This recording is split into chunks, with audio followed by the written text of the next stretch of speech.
How trustees sabotage their own grant applications without realizing. All right, let's have an honest conversation. Not about funders. Not about competition. Not about bad luck.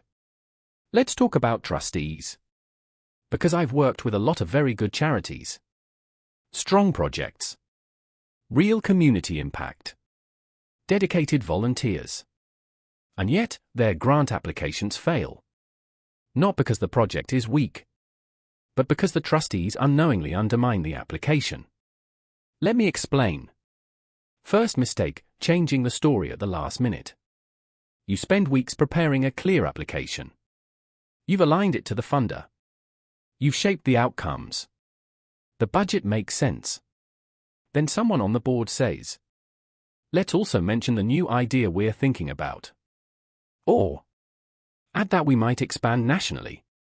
Or worse, let's increase the budget. Now the application loses clarity. Funders don't fund vague ambition. They fund focused, deliverable projects. When trustees keep shifting the goalposts, it weakens the narrative. Second mistake, overstating impact. This one is subtle. Trustees are passionate. They believe in the organization. That's good. But funders can smell exaggeration. When you say, we will transform the lives of thousands immediately, but your current reach is 50 people, it damages credibility. Funders prefer realistic, grounded growth. Modest, evidence-based claims beat inflated promises every time. Third mistake, ignoring governance. Many boards focus entirely on the project and forget that funders assess the organization itself. Weak financial controls. Unclear trustee roles. Missing policies.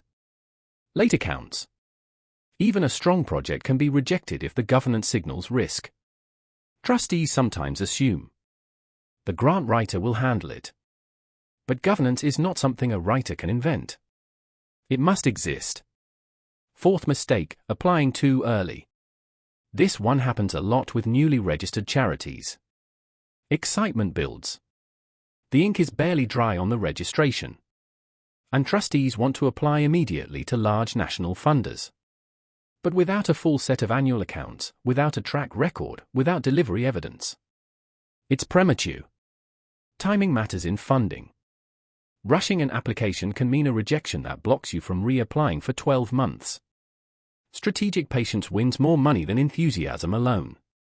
And finally, the biggest sabotage of all. Lack of a funding strategy.